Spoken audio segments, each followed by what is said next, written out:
नमस्कार। आज हम पढ़ेंगे संख्याओं के स्थानीय मान और जातीय मान के बारे में।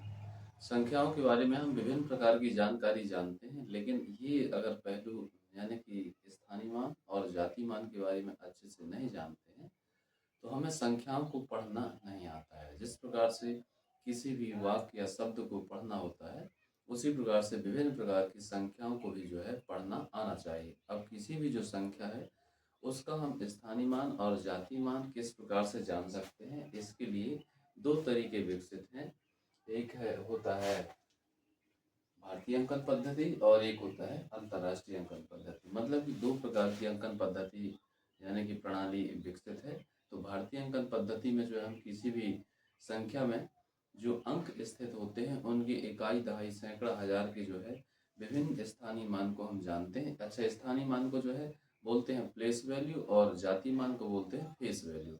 तो कोई भी जो संख्या है, जैसे ये संख्या लिखी हुई है, इस संख्या में ये विभिन्न प्रकार के अंक लिखे हैं। इन सभी अंकों के अलग अलग जो है स्थानीय मान दिए गए हैं, यानी कि प्लेस वैल्यू।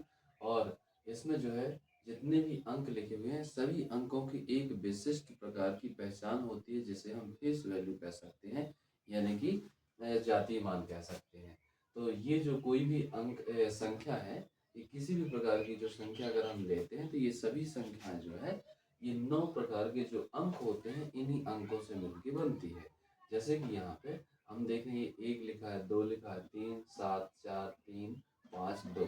तो इसमें अगर हम इनकी फेस वैल्यू की बात करें, यानी कि जातीय मान की बात करें, तो एक चाहे यहाँ लिखा रहे या फिर यहाँ कहीं भी लिखा रहे इस संख्या में, उसका मान एक ही रहेगा। यानी कि कुल मिला के कह सकते हैं कि जो फेस वैल्यू है, यानी जो जातीय मान है, जो संख्या होती है उसका वही होता है। लेकिन अगर स्थानीय मान की बात करें, तो स्थानीय मान जो है संख्या का स्थान बदलने के साथ उसका मान बदल जाता है।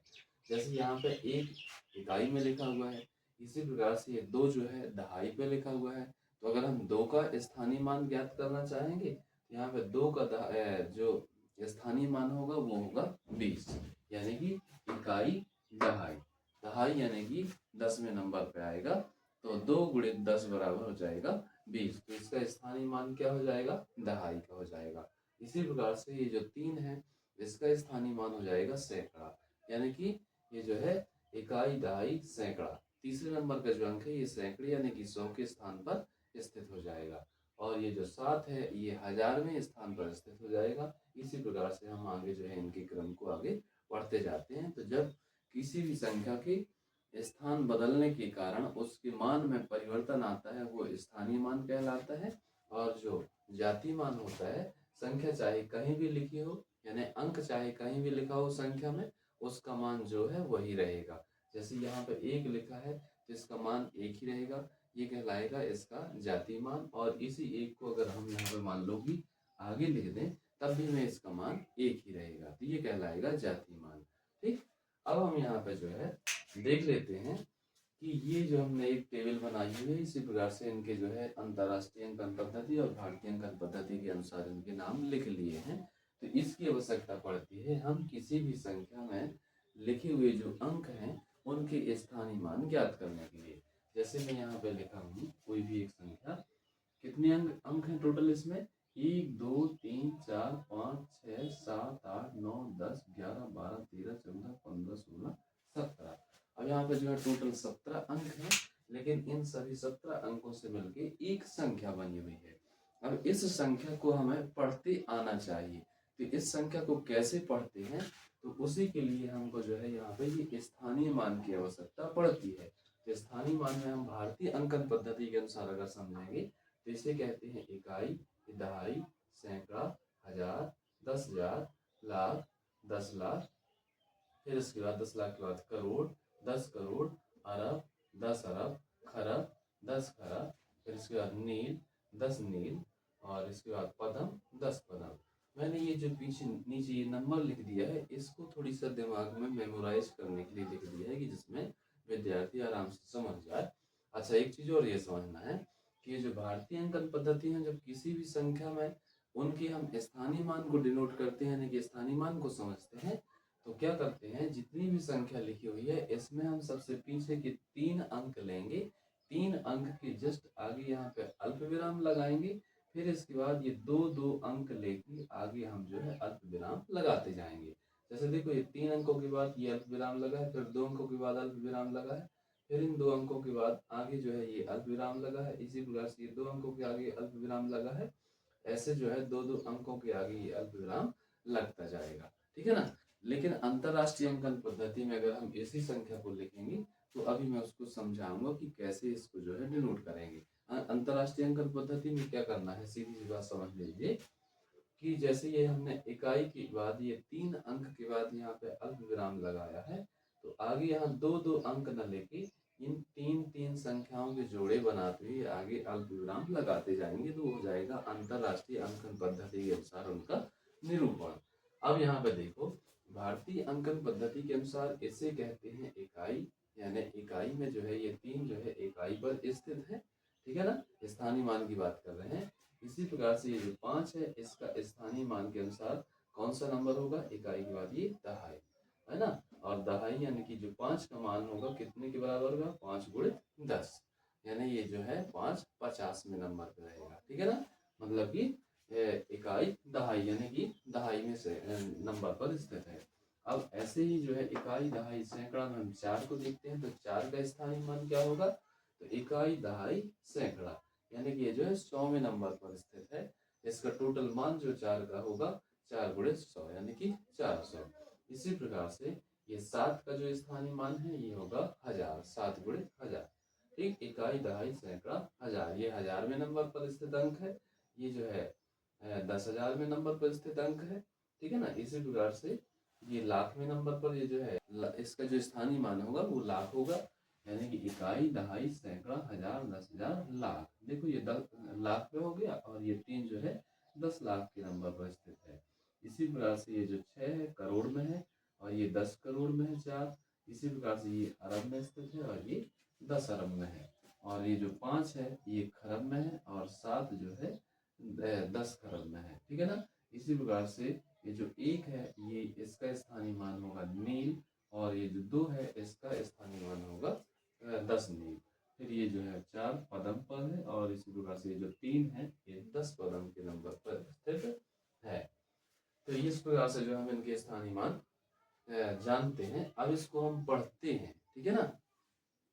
तो कैसे पढ़ेंगे, ये हो जाएगा इकाई दहाई सैकड़ा 1000 10,000 लाख 10 लाख करोड़ 10 करोड़ अरब 10 अरब खरब 10 खरब, फिर नील 10 नील पदम 10 पदम, मतलब ये हो जाएगा 34 पदम, ठीक है ना, 21 नील, और ये हो जाएगा 75 खरब, 31 अरब, 46 करोड़, 32 लाख, 17,453, ठीक। इस प्रकार से हम भारतीय अंकन पद्धति के अनुसार इस संख्या को पढ़ेंगे। इसी को हमने ये ऐसा लिखा है। अब भारतीय अंकन पद्धति में हम देखते हैं कि कोई भी नंबर जब इकाई के नंबर पर स्थित होता है तो ये कहलाता है इकाई में। इकाई को हम ऐसे 10 यानी कि डेसिमल के रूप में ऐसे दर्शाएंगे, घात के रूप में लिख के। तो 10 की घात जो है यहाँ पर 0 लिखा है, इसका मान क्या होगा, 1, यानी ये जो है इकाई का अंक कहलाएगा। इसी प्रकार से जो दहाई का अंक है ये दहाई दहाई का अंक क्या होगा, 10वें नंबर पर आएगा, मतलब कि इकाई दहाई। जैसे ये 5 ये दहाई के नंबर पर स्थित है, यानी कि इसका स्थानीय मान जो है दहाई, इकाई दहाई। फिर इसी प्रकार से अगर जो कोई भी अंक 100वें नंबर पर स्थित है तो ये जो है इकाई दहाई सैकड़ा, मतलब कि उसका स्थानीय मान 100 पे आएगा। 1000 वाले में ये 1000 और 10,000 वाले में टोटल जो है कितने नंबर रहेंगे, 1 2 3 4 5। अगर कोई भी 5 नंबर है तो हम कह सकते हैं कि कोई भी संख्या जो है किस पे है, 10,000 पर स्थित है। और लाख वाले में जो है कितने टोटल हो जाएंगे इसमें, इकाई दहाई सैकड़ा 1000 10,000 लाख, मतलब कि टोटल उसमें कितने नंबर हो जाएंगे, 6 अंक हो जाएंगे लाख के लिए, ठीक है ना। और इसको अगर हम डेसिमल नंबर से दर्शाएंगे तो 10 की घात 5, ठीक। जैसे यहाँ पे देखें लाख, तो लाख कितने नंबर पर स्थित आएगा, स्थित होगा 5वें नंबर पर, ठीक है ना, 6वें नंबर पर, 1 2 3 4 5 6, ठीक। ये हो जाएंगे इसमें टोटल जो है लाख में 1 2 3 4 5 6 6 नंबर रहेंगे, ठीक है ना। तो ये सभी संख्याओं को जो हमने यहाँ पर लिखा है, अगर कोई संख्या जो है महासंख्या में आएगी तो महासंख्या के लिए क्या होगा, टोटल 20 अंक होंगे, ठीक है। यहाँ पे देखो 1 2 3 4 5 6 7 8 9 10 11 12 13 14 15 16 17 18 19 20, और ये जो है टोटल 20 अंक लिखे हुए एक के बाद 19 शून्य, तो उनको हम शर्ट में 10 की घात 19 लिखेंगे। अगर यहाँ पे एक के बाद 20 शून्य लिखे हैं तो वहाँ पे हम लिखेंगे 10 की घात 20, ठीक। इसको हिंदी में क्या पढ़ते हैं, 10 की घात 20 को पढ़ते हैं जलधि, ये कहलाता है महासंख्य। अगर यहाँ से चालू करें ऊपर से तो ये कहलाता है इकाई, दहाई, सैकड़ा, हजार, 10,000, लाख, 10 लाख, करोड़, 10 करोड़, अरब, 10 अरब, खरब, 10 खरब, नील, 10 नील, पदम, 10 पदम, संख, 10 संख, महासंख, और ये जलधि तक जाता है। और आगे भी संख्या जाती हैं अनंत तक, लेकिन अपन ने यहाँ तक लिखा है। इतना समझ गए तो आगे बहुत सारी संख्याएं पढ़ते बनने लगेगा। अब इन्हीं संख्याओं को जो ये भारतीय अंकन पद्धति में हम पढ़ते हैं, इसे हम अंतरराष्ट्रीय अंकन पद्धति में कैसे पढ़ते हैं ये भी जान लेते हैं, ठीक है ना। और ये टोटल जो दोनों तरीके दिए हैं, भारतीय अंकन पद्धति और अंतरराष्ट्रीय अंकन पद्धति, ये इस प्रकार की किसी भी संख्या की स्थानीय मान को ज्ञात करने के लिए ये हमको तरीका पढ़ना पड़ता है, ठीक है ना। तो ये कहलाता है इकाई को इंग्लिश में बोलते हैं वंस, यानी कि अंतरराष्ट्रीय पद्धति में वर्ष बोलते हैं, दहाई को टेंस, सैकड़ा को 100, और हजार को 1000, 10,000 को 10,000, और लाख को 100,000, और 10 लाख को बोलते हैं मिलियन, करोड़ को 10 मिलियन, 10 करोड़ को 100 मिलियन, और अरब को बोलते हैं बिलियन, 10 अरब को बोलते हैं 10 मिलियन, खरब को बोलते हैं 100 मिलियन, और 10 खरब को बोलते हैं ट्रिलियन, नील को बोलते हैं 10 ट्रिलियन, और 10 नील को बोलते हैं 100 ट्रिलियन, पदम को बोलते हैं क्वाड्रिलियन, और 10 पदम को बोलते हैं 10 क्वाड्रिलियन, ठीक है ना। और संख को बोलते हैं 100 क्वाड्रिलियन, और 10 संख को बोलते हैं क्विंटिलियन, महासंख को बोलते हैं 10 क्विंटिलियन, और जलधि को बोलते हैं 100 क्विंटिलियन। अब इसका रिलेशन अगर आपको इनसे पता है तो ये भी आसानी से बनेगा। अब यहाँ पे बस ये देखना है कि वंस, टेंस, 100, 1000, 10,000, 100,000, यानी कि 100,000 के आगे जब कोई भी संख्या आएगी 100,000 यानी कि 100,000, और 100,000 के आगे जो भी संख्या आएगी वो होगी मिलियन। तो मिलियन के 3 चलेंगे, फिर बिलियन के भी 3 चलेंगे, ट्रिलियन के भी 3, और क्वाड्रिलियन के भी 3, और क्विंटिलियन के भी 3। मैंने अभी बताया था कि जैसे ये संख्या लिखी है इसको भारतीय अंकन पद्धति के अनुसार अपन ने लिखा, इसको अंतरराष्ट्रीय अंकन पद्धति के अनुसार ये अल्प विराम अगर लगाएंगे तो कैसे लगाते हैं मैं ये बताता हूँ।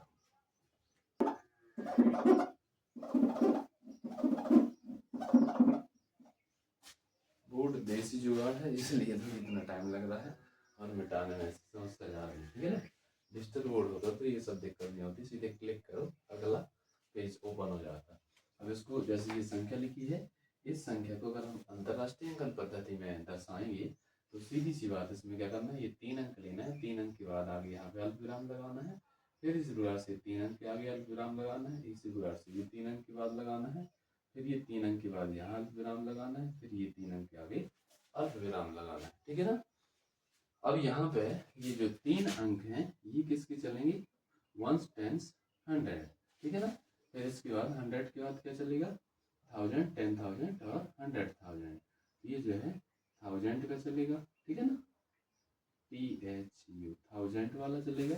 फिर 100,000 के बाद क्या चलेगा, 100,000 के बाद आएगा यहाँ पे ये 3 अंक जो रहेंगे ये मिलियन के रहेंगे, फिर ये 3 अंक रहेंगे बिलियन के, और ये 3 अंक रहेंगे बिलियन के बाद ये ट्रिलियन की, और आगे और संख्याएं होती तो ये चलती आगे क्वाड्रिलियन की, और आगे चलती तो क्विंटिलियन की चलती है, ठीक है ना। अब इसको पढ़ते हैं तो क्या होगा, ये कितना है, क्वाड्रिलियन में अभी है, ठीक है ना।